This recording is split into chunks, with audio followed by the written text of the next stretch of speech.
ጥያቄም አለኝ። ዘመነ ሐዋርያት ነን ብሎ በሐሰት አስተምረው የሚያስተምሩትም ጋር ጥያቄ አለኝ። እርሱ ምንድነው ካላችሁ አብና ወልድ እኔ ጥያቄ አብና ወልድ ይተዋወቃል የሚል ነው። እነርሱ ደግሞ አብም ወልድም ኢየሱስ ነው ብሎ ያምናሉ። ታዲያ አብና ወልድ ይተዋወቃል የሚል አንድ ሁለት አካላት ነው የሚተዋወቀው እንጂ አንድ አካል እንዴት ይተዋወቃል? ዮሐንስ ወንጌል ምዕራፍ 7 ቁጥር 28 እስከ 29 ላይ ማንበብ ትችላላችሁ። አንብቡ። ማቴዎስም 11 እስከ 27ም አንብቡ። እና ሉቃስ ወንጌል ምዕራፍ 10 ቁጥር 20ም ማንበብ ትችላላችሁ። ሁለት አካል ነው ይተዋወቃል እንጂ አንድ አካል ከራሱ ጋር እንዴት ይተዋወቃል? የኔ ጥያቄ። ሁለተኛ ጥያቄ የሚሆነው አብና ወልድ ይነጋገራሉ የሚል ነው። ዮሐንስ ወንጌል ምዕራፍ 11 41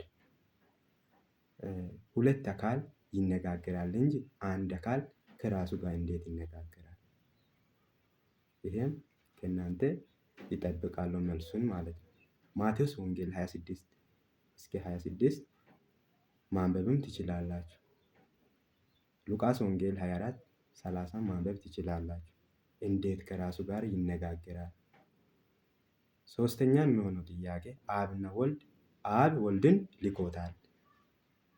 ዮሐንስ ወንጌል 17 ቁጥር 18 አብ ወልድን ልኮታል የሚል ንግግርም አለ። ከመጽሐፍ ቅዱስ ማንበብ ትችላላችሁ።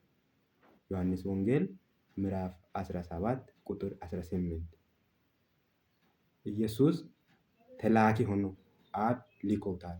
ኢየሱስ ደግሞ ተልእኮ ይዞ እንደመጣ መጽሐፍ ቅዱሳችን ይነግረናል። ዮሐንስ ወንጌል 20 እስከ 21 ማንበብ ትችላላችሁ። ዮሐንስ ወንጌል 3 ምዕራፍ 3 ቁጥር 16ም ማንበብ ትችላላችሁ። እንዴት አድርጋችሁ እንዳነባችሁ አንብቡ። አራተኛ የሚሆነው ጥያቄ አብና ወልድ ይከባበራሉ።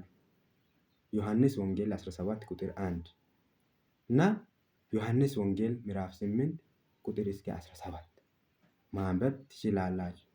እንዴት ነው ታዲያ እናንተ አብ ወልድን እንደከበረ እኔ ከራሴ ክብር አልፈልግም፣ ክብር የሚፈልግ የሚፈርድ አለ።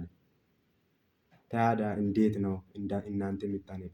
አብም ወልድም መንፈስ ቅዱስም ኢየሱስ ነው ማለት እንዴት ቻላችሁ? አንድ አካል ይከባበራሉ ማለት ምን ማለታቸው ነው የሚል እንዴት ይቻለ?